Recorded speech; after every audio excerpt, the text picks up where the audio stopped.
হ্যাঁ বন্ধুরা, তোমরা সব কেমন আছো? আমি আবার তোমাদের কাছে ফিরে এলাম আর একটা নতুন গল্প নিয়ে। তার আগে তোমরা জানো আমি অসিত লাহিড়ী। তোমরা আমাকে গল্প দাদু বলে ডাকো। প্রচুর গল্প তোমাদের শুনিয়েছি আজ পর্যন্ত। ছড়া শুনেছি, পৌরাণিক কাহিনী শুনেছি। আজকে আমি এখন তোমাকে কয়েকটা আহ, এর আগেও আমাকে শীর্ষেন্দু মুখোপাধ্যায়ের গল্প আমি দুটো তিনটে শুনিয়েছি। এখন আমি আর শীর্ষেন্দু বাবুরই বা শীর্ষেন্দু মুখোপাধ্যায়ের একজন স্বনামধন্য লেখক, তার একটা ছোটদের গল্প শোনাবো। গল্পটার নাম হচ্ছে গন্ধটা খুব সন্দেহজনক। তা শুরু করছি এবার। সেবার আমার দিদিমা পড়লেন ভারী বিপদে। দাদামশাই রেল কোম্পানিতে চাকরি করতেন। সে আজ প্রায় 50 বছর আগেকার কথা। আমার মা তখন ছোট্ট ইজের পড়া খুকি। তখন এত শহর নগর ছিল না, লোকজন এত দেখা যেত না। চারধারে কিছু গাছগাছালি, জঙ্গল টঙ্গল ছিল। সেই রকম এক নির্জন জঙ্গলে জায়গায় দাদামশাই বদলি হলেন উত্তর বাংলার দমুহানিতে। মালগাড়ির গার্ড ছিলেন, তাই প্রায় সময় তাকে বাড়ির বাইরে থাকতে হতো। কখনো সখনো এক নাঙড়ে 3 রাত 3-4 দিন কিংবা 7 দিন পর্যন্ত। তারপর ফিরে এসে হয়তো একদিন বাসায় থাকতেন, ফের মালগাড়িতে চলে যেতেন। আমার মায়েরা 5 বোন 4 ভাই। দিদিমা এই মোট 6 ছেলেমেয়ে নিয়ে বাসায় থাকতেন। ছেলেমেয়েরা সবাই তখন ছোট ছোট, কাজেই দিদিমার ঝামেলার অন্ত ছিল না। তার দোমোহানি জায়গাটা কিন্তু ছিল ভারী সুন্দর। নির্জন স্থান, বেঁটে বেঁটে লিচু গাছে ছাওয়া, পাথরকুচি ছড়ানো রাস্তা, সবুজ মাঠ, কিছু জঙ্গল ছিল। লোকজন বেশি নয়, একেবারে রেলের সাহেবদের মতন পাকা কোয়ার্টার। আর অন্য ধারে রেলের বাবুদের জন্য আধ পাকা কোয়ার্টার। একটা স্কুল ছিল ক্লাস 8 পর্যন্ত। একটা রেলের ইনস্টিটিউশন ছিল। সেখানে প্রতি বছর দু তিনবার কেদার রায় বা টিপু সুলতান নাটক হতো। রেলের বাবুরা দল বেঁধে গ্রীষ্মকালে ফুটবল খেলতেন, আর শীতকালে ক্রিকেট। বড় সাহেবরা সে খেলা দেখতে আসতেন। মাঝে মাঝেই সবাই দল বেঁধে তিস্তার ধারে, তিস্তা নদী যেটা, বা জয়ন্তীয় পাহাড়ে চড়ুই ভাইতে যাওয়া হতো। ছোট আর নির্জন হলেও বেশ আমোদে ছিল দোমোহানি। দোমানি যাওয়ার জায়গা, কিন্তু সেখানকার পুরনো লোকজন এসে প্রায় দাদামশাই আর দিদিমশাইকে এক বিষয়ে খুব হুঁশিয়ারি করে দিতেন। কেউ কিছু ভেঙে বলতেন না। যেমন স্টোর কিপার অক্ষয় সরকার দাদামশাইকে একদিন বললেন, এই জায়গাটা তেমন ভালো নয় চ্যাটার্জি, লোকজন সব বাজিয়ে নেবেন, হুটহাট যাকে তাকে ঘর দৌড়ে ঢুকতে দেবেন না। কিংবা একদিন পাশের বাড়ির পালিত গিন্নি এসে দিদিমাকে হেসে বললেন, নতুন এসেছেন, বুঝবেন সব আস্তে আস্তে, চোখ কান সব খোলা রাখবেন, কিন্তু ছেলেপুলেদের সামনে রাখবেন। এখানে কারা সব আসে, তারা ভালো নয়। দিদিমা ভয়ে বললেন, কাদের কথা বলছেন দিদি? পালিত গিনি শুধু বললেন, সে আছে, বুঝবে খুন, সময় হলেই বুঝতে পারবেন। তারপর দিদিমা একটু ভয় ভয় থাকতে লাগলেন। 9টা ছেলে মেয়ে, তাদের সামনে রাখতে হবে তো। একদিন হলো কি, পুরনো সুখিয়ার দেশ থেকে চিঠি এলো যে তার ভাসুরপোর খুব বেরাম হয়েছে, তাই তাকে যেতে হবে। 1 মাসের ছুটি নিয়ে সুখিয়া চলে গেল। দিদিমা নতুন খুঁজছেন। তা হঠাৎ পরদিন সকালে একটা আধবয়সী বউ এসে বলল, রাখবেন? দিদিমা দনুমনু করে তাকে রাখলেন। সে দিব্যি কাজকর্ম করে, খায় দায়, বাচ্চাদের গল্প বলায়। দিন 2 পরে পালিত গিন্নি এসে বললেন, নতুন রাখলেন নাকি দিদি? কই দেখি তাকে। দিদিমা ডাকতে গিয়ে দেখেন কলতলায় এঁঠো বাসন ফেলে রেখে কোথায় হাওয়া হয়েছে। অনেক ডাকাডাকিতেও তার পাওয়া গেল না। পালিত গিন্নি মুচকি হেসে বললেন, ওদের এরকমই ধারণা। ঝিটির ধারা, ঝিটির নাম কি বলুন তো? দিদিমা বললেন, কমলা। পালিত গিন্নি বললেন, চিনি, হালদারদের বাড়িতেও ওকে রেখেছিল। দিদিমা অতিষ্ঠ বললেন, কি ব্যাপার বলুন তো? পালিত গিন্নি শুধু শ্বাস করে বললেন, সব কি খুলে বলা যায়? এখানে এই হচ্ছে ধারা, কোন মানুষ কোনটা ভালো কোনটা মন্দ ভারী মুশকিল চেনা। এবার একটু দেখে শুনে মানুষ ঝি রাখুন। এই বলে পালিতগিনি চলে গেলেন। দিদিমা আকাশ পাতাল ভাবতে লাগলেন। কমলা অবশ্য একটু বাদেই ফিরে এলো। দিদিমা তাকে ধমকালেন, কোথায় গিয়েছিলে? সে মাথা নিচু করে, মা, লোকজন আমাকে এলে আমাকে সামনে ডাকবেন না, আমি বড় লজ্জা পাই। কমলা থমকে গেল, কিন্তু দিদিমার মনে খটকা ভাবটা গেল না। ওদিকে দাদামশাই এক বিচিত্র অভিজ্ঞতা হলো। একদিন লাইনে গেছেন, নিশুত রাতে মালগাড়ি যাচ্ছে দুয়ারে গভীর জঙ্গলের ভেতর দিয়ে। দাদামশাই ব্রেক ভ্যানে বসে ঝুমোচ্ছেন। হঠাৎ গাড়িটা দাঁড়িয়ে গেল। তা মালগাড়ি যেখানে সেখানে দাঁড়ায়। স্টেশন স্টেশনের পয়েন্টম্যান আর অ্যাসিস্ট্যান্ট স্টেশন অনেক সময় রাত বিরিতে ঘুমিয়ে পড়ে সিগন্যাল দিতে ভুলে যায়। আর সে আমলে তো হামেশাই হতো। সেরকম কিছু ভেবে দাদামশাই বাস্ক থেকে পঞ্জিকা বের করে পড়তে লাগলেন। পঞ্জিকা পড়তে তিনি বড়ই ভালোবাসতেন। গাড়ি দাঁড়িয়ে আছে তো দাঁড়িয়ে আছে।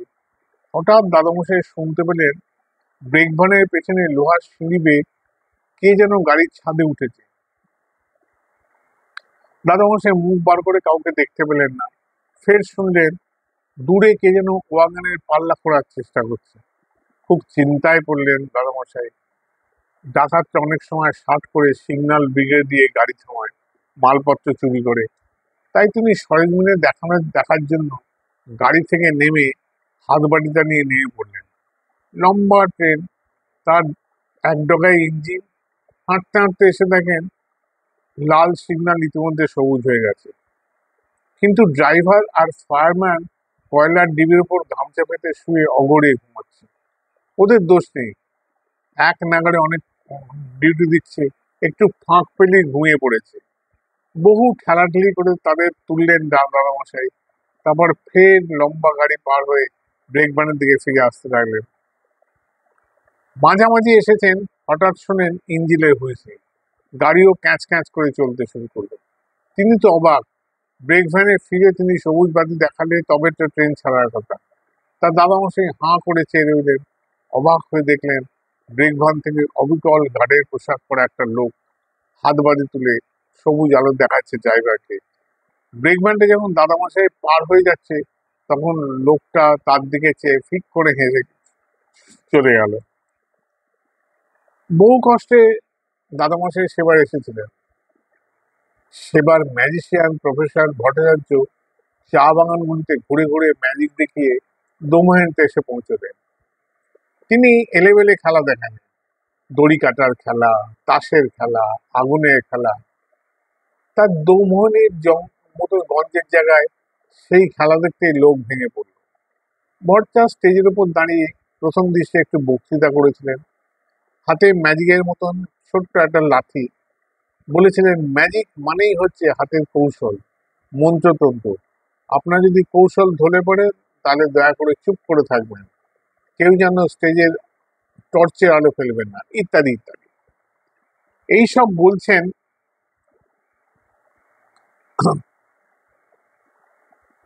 আবার তখন ম্যাজিক শুরু হয়নি। হঠাৎ দেখালো তার হাতের লাঠিটা হঠাৎ করে হাত থেকে শূন্য উঠে ডিগবাজি খেলো। তারপর আবার আস্তে আস্তে ফিরে এলো ম্যাজিশিয়ানের হাতে। প্রথমেই এই আশ্চর্য খেলা দেখে সবাই হাততালি দিল, কিন্তু প্রফেসর ভট্টাচার্য খুব গম্ভীর হয়ে গেলেন। এর পরের খেলা ব্ল্যাকবোর্ডে দর্শকদের চক দিয়ে যা খুশি লিখবেন, আর প্রফেসর চোখ বাঁধা অবস্থায় তা বলে দেবেন। কিন্তু আশ্চর্য, প্রফেসর প্রফেসর ভট্টাচার্য এই খেলাটা মোটেই সেরকম হলো না। দর্শকরা গিয়ে ব্ল্যাকবোর্ডে কি লিখবে এই নিয়ে ওকে ঠেলছেন। প্রফেসর ভট্টাচার্য চোখের উপর ময়লার ফেটটি আর কাপড় দিয়ে সবাইকে বলছেন, চলে আসুন, সংকোচের কিছু নেই, আমি বাঘভল্লুক নই। এই সময় হঠাৎ দেখা গেল কেউ যাওয়ার আগেই টেবিলের উপর রাখা চকের টুকরো নিজেই লাফিয়ে উঠে শূন্যে ভেসে ভেসে ব্ল্যাকবোর্ডের উপর লিখতে লাগলো, professor Bhattacharya is a best magician of the world. এই অসাধারণ খেলা দেখে দর্শকরা উল্লাসে ফেটে পড়ল। আর ভট্টাচার্যবাবু কাঁদা কাঁদো করে চোখ বাঁধা অবস্থায় বলতে লাগলেন, কি হয়েছে, হ্যাঁ কি হয়েছে? তারপর তিনি আরো গম্ভীর হয়ে গেলেন।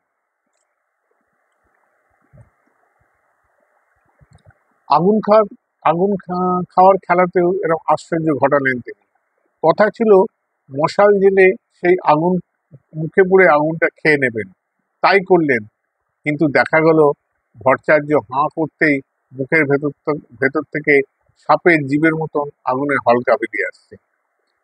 পরের তাসের খেলা যখন দেখাচ্ছেন তখনও দেখা গেল কথা বলতে বলতেই আগুনের হলকা বেরোয়। দর্শকরা দাঁড়িয়ে উঠে সাধুবাদ দিতে লাগলো, কিন্তু সবাই হাততালি দিল। কিন্তু ভট্টাচার্য কাঁদো কাঁদো মুখে 4-5 গ্লাস জল খেতে চাইলেন স্টেজে দাঁড়িয়ে, তবু হাঁ করলেই আগুনের হলকা বেরোয়। তখনকার দিনে মফস্বল শহরের নিয়ম ছিল বাইরে থেকে কিরকম খেলা টেলা দেখতে এলে তাকে কিংবা তার দলকে বিভিন্ন বাসায় সবাই আশ্রয় দিতেন। প্রফেসর ভট্টাচার্য আমার মামার বাড়িতে উঠেছিলেন। রাতে খেতে বসে দাদা বসে তাকা বললেন, আপনার খেলা গণপতির চেয়েও ভালো, অতি আশ্চর্য, অতি আশ্চর্য খেলা।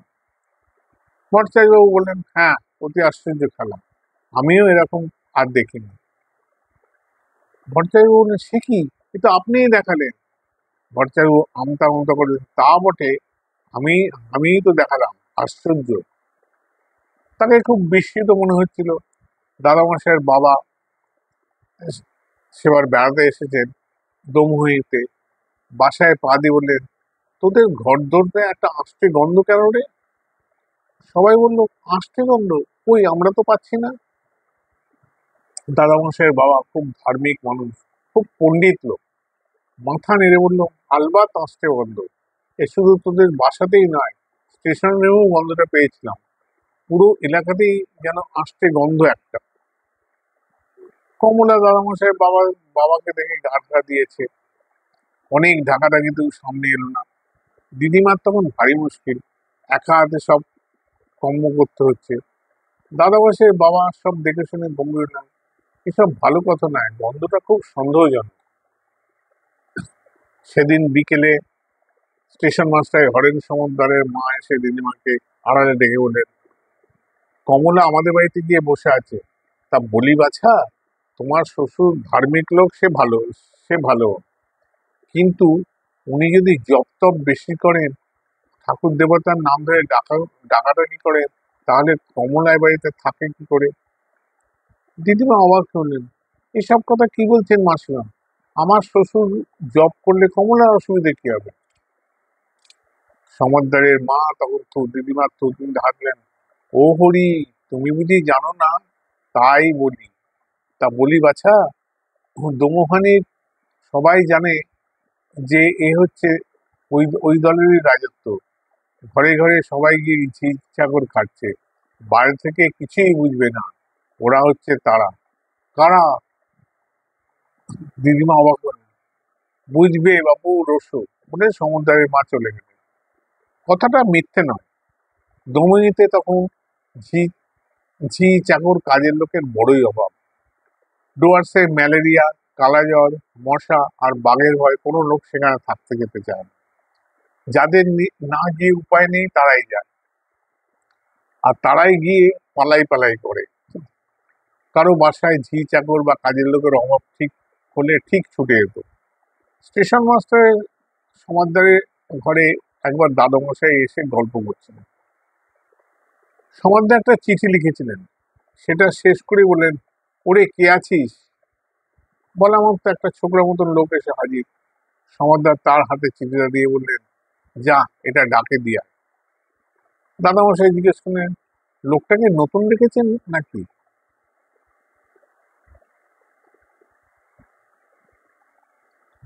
সমাদদার মাথা নেড়ে বলে, না না, 5-4 মাস খেটে যায় এই আর কি। খুব ভালো ওরা, ডাকলেই আসে, লোক টোক নয়, ওরাই। তো তাই মামাদের বাড়িতে প্রাইভেট পড়াতেন ধর্মদাস বলে একজন বেটে আর ফর্সা ভদ্র। তিনি থিয়েটারে মেয়ে সেজে এমন মিহি গলায় মেয়েলি পাঠ করতেন যে বোঝাই যেত না তিনি মেয়ে না ছেলে। সেবার সিরাজদৌলের নাটকে তিনি লুৎফা, গিরিশ ঘোষের নাটক, কিন্তু নাটকের দিনই তার ম্যালেরিয়া জাগিয়ে উঠল। লেগ চাপা দিয়ে কোঁকো করছেন, নাটক প্রায় শিখে ওঠে। কিন্তু ঠিক দেখা গেল নাটকের সময় লুৎফার অভাব হয়নি। একেবারে ধর্মদাস মাস্টারমশাই যেমন গোপ নামে আগাগোড়া নিখুঁত অভিনয় করে গেলেন, কেউ কিছু টেরই পেল না। কিন্তু ভেতরকার কয়েকজন ঠিকই জানতো যে ধর্মদাস মাস্টারমশাই সেদিন মোটেই স্টেজে নামেন। নাটকের শেষে সমাদদার দাদামশাইয়ের সঙ্গে ফিরে আসছিলেন, বললেন, দেখলেন কেমন কার্যকর হয়ে গেল, কেউ খনাসুরও টের পেল না। দাদামশাই তখন চেপে ধরলেন সমাদদারকে, মশাই রহস্যটাকে একটু খুলে বলবেন? সমাদদার হেসে শতখান হলেন, সবই তো বোঝেন মশাই, একটা নীতি কথা বলে রাখি, সদ্ভাব রাখলে সকলের কাছ থেকেই কাজ পাওয়া যায়, কতটা খেয়াল রাখবেন। মামাদের মধ্যে যারা একটু বড় তারা বাইরে খেলে বেড়াতো। মা আর বড় মাসি তখন কিছুটা বড় হয়েছে। অন্য মামামাসিরা নাবালক নাবালিকা। মার বড় লুডো খেলার নেশা ছিল। তো তো মা আর মাসি রোজ দুপুরে লুডো লুডো পেরে বসতো। তারপর ডাক দিত, আয় রে। অমনি কোত্থেকে মায়ের বয়সী দুটো মেয়ে হাসি মুখে লুডো খেলতে বসে যেত। মামাদের মধ্যে যারা বড় হয়েছে সেই বড় আর মেজো মামা কিন্তু বল খেলতো। দুটো পার্টিতেই প্রায় প্রায় ছেলে কম পড়তো।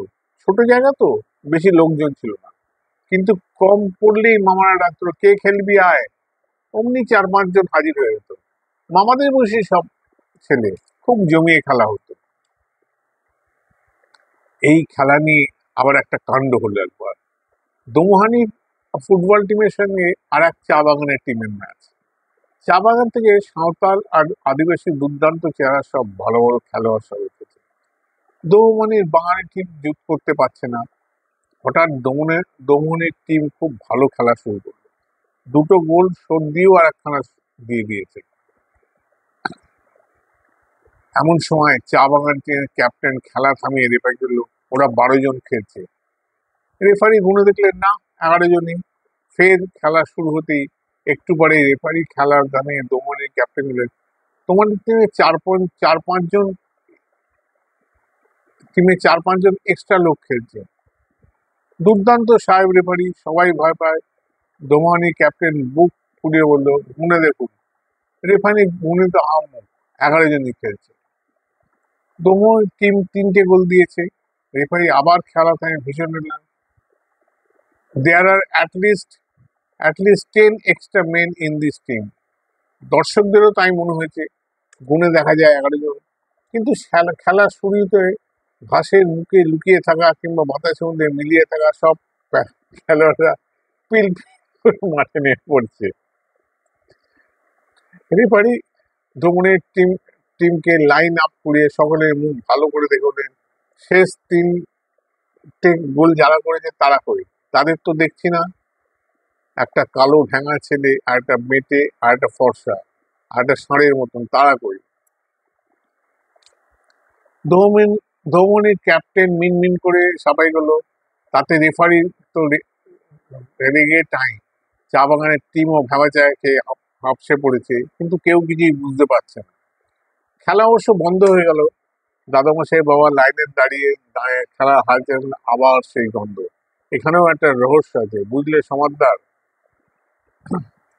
স্টেশন মাস্টার সমাদদার পাশেই ছিলেন, বললেন, ব্যাটারে একটু বাড়াবাড়ি করে ফেলেছে। কে, কাদের কথা বলছেন? সমাদদার এড়িয়ে গেলেন। দাদামশাইয়ের বাবা গন্ধটা খুবই সন্দেহজনক। দাদামশাইয়ের বাবা সবই লক্ষ্য করতেন, আর আবার বলতেন, এসব ভালো নয়, গন্ধটা খুব সন্দেহজনক। ও বৌমা, এসব কি দেখছি তোমাদের এখানে? হুট বললেই মানুষজন এসে পড়ে কোত্থেকে, আবার হুঁশ বললেই মিলিয়ে যায়। কাল মাঝরাত্রে একটু তামাক খাওয়ার ইচ্ছে হলো, উঠে বসে কেবল আপন মনেই ভাবছি একটু তামাক খাই। অমনি কে যেন বলে উঠলো, এই যে বাবা মশাই, তামাক সেরে দিচ্ছি। অবাক হয়ে দেখি, সত্যি একটা লোক কোলকে ধরিয়ে এনে তামাক বসিয়ে দিয়ে গেল। এরা কারা? দিদিমা আর কি উত্তর দেবেন, চুপ করে থাকেন। দাদামশাই বেশি উচ্চবাক্য করলেন না, বোঝেন সবই। দাদামশাইয়ের বাবা কেবলই চারধারে বাতাস শুঁকে শুঁকে বেড়ান আর বলেন, এ ভালো নয়, এ এ মোটেই ভালো কথা নয়, গন্ধটা খুবই সন্দেহজনক। মা প্রায় তার দাদুর সঙ্গে বেড়াতে যেতেন। রাস্তাঘাটে লোকজন কারোর সঙ্গে দেখা হলে তারা সব প্রণাম বা নমস্কার করে সম্মান দেখাতো দাদামশাইকে। বাবা কুশল কুশল প্রশ্ন করতো, দাদামশাই বলতেন, রসু বাপু, আগে তোমাদের ছুঁয়ে দেখি, গায়ের গন্ধ শুকি, তারপর কথাবার্তা। এই বলে তিনি যাদের সঙ্গে দেখা করতেন তাদের গা টিপতেন, শুঁকতেন, নিশ্চিত হলে কথাবার্তা বলতেন। তার দোষ দেয়া যায়। সেই সময় দমুইতে রাস্তা ঘাটে হাটে বাজারে যে মানুষজন দেখালো, তাদের 12 আনাই নাকি সত্যিকারের মানুষ নাই। তা নিয়ে অবশ্য কেউ মাথা ফাটা ঘামাতো না, সকলেরই অভ্যেস হয়ে গেছিল। অভ্যেস জিনিসটা ভারী অদ্ভুত। যেমন বড় মামার কথা বলি, দমুইতে আসার অনেক আগে থেকেই তার নাকি ভূতের ভয় ছিল। তারও দোষ দেওয়া যায় না, ওই বয়সে ভূত ভর কারই বা না থাকে। তার ছিল একটু বেশি। সন্ধ্যের পর ঘরের বার হলেই তার সঙ্গে কেউ যেত। দমুইতে আসার অনেক পরেও সে অভ্যাস যায়নি। একদিন সন্ধ্যেবেলা বসে ধর্মদাস মাস্টারমশাইয়ের কাছে পড়া পড়ছেন একা, বাড়ির সবাই পাড়া বেড়াতে গেছে, ঠিক সেই সময় তার বাথরুম যাওয়ার দরকার। মাস্টারমশাইকে তার বলতে পারবেন না, আপনি আমার সঙ্গে দাঁড়ান। তাই বাধ্য হয়ে ভিতর বাড়িতে এসে অন্ধকারের উদ্দেশ্য বললেন, এই শুনছিস? অমনি এক সমবয়সী ছেলে এসে দাঁড়ালো, কি বলছো? আমি একটু বাথরুমে যাবো, আমার সঙ্গে দাঁড়াবি চল। শুনে তো ছেলেটা হেসে কুটুকুটি, দাঁড়াবো কেন, তোমার কিসের ভয়? বড় মা ধমক দিল, ফ্যাচ ফ্যাচ করবি না, দাঁড়াতে বলছি দাঁড়াবি। ছেলেটা অবশ্য দাঁড়ালো। বড় মা বাথরুমের কাজ সেরেছে, কিসের ভয় বললে না? বড় মা গম্ভীর হয়ে বললেন, ভূতে। ছেলেটা হাসতে হাসতে হাওয়ায় মিলিয়ে গেল। বড় মা রেগে খুব বিড়বিড় করে বললেন, খুব ফাজিল হয়েছে তোমরা। তা এইসব হতো দমোহানিতে, কেউ গা করতো না। কেবল দাদামশাইয়ের বাবা বাতাস শুঁকতেন, লোকের গা শুঁকতেন। একদিন বাজার থেকে ফেরার পথে তার হাতের মাছের ছোট্ট খালুই, তাতে শিঙি মাছ নিয়ে আসলেন। তো একটা মাঝপথে খালুই রাস্তায় পড়ে পালাচ্ছে। দাদামশাইয়ের বাবা সেই মাছ ধরতে হিমশিম খাচ্ছেন, ধরলেই কাঁটা দেয় যদি। এমন সময় একটা লোক খুব সহৃদয় ভাবে মাছটাকে ধরে খালুইতে ভরে দিয়ে যাচ্ছিল। দাদামশাই তাকে থামিয়ে গা শুকে বলেন, এ তো ভালো কথা নয়, গন্ধটা খুবই সন্দেহজনক। তুমি কে? হ্যাঁ, কারা তোমরা? এই বলে দাদামশাইয়ের বাবা তার পথ আটকে দাঁড়ালেন। কিন্তু লোকটা ঘাবড়ালো না, একটু ঝুঁকে দাদামশাইয়ের বাবার গা শুকে বললো, এ তো খুব গন্ধটাও ভালো নয়, বেশ সন্দেহজনক। আপনি কে বলুন তুমি? হ্যাঁ, কে? বলে লোকটা হাসতে হাসতে অদৃশ্য হয়ে গেল। দাদামশাইয়ের বাবা আর গন্ধের কথা বললেন না, একটু গম্ভীর হয়ে থাকতেন। কিন্তু ভূতের অপমানটা তার প্রেস্টিজে খুবই লেগেছে। একটা ভূত তার গা শুকে বললে, এটা ভালো কথা নয়, ভাবা যায়। তো যাই হোক, এই গল্পটা শুনলে, এটা হচ্ছে ভূতের গল্প, বেশ মজার গল্প। আমারও বেশ ভালো লাগলো, তোমাদেরও নিশ্চয়ই আশা করি ভালো লেগেছে। যাই হোক, কেমন লাগলো তোমরা লাইক কমেন্টস দিতে ভুলবে না, শেয়ার করবে এবং আমার ইউটিউব চ্যানেল 12 মাসে 13 বর্মনে সাবস্ক্রাইব করবে। রাখছি, টাটা।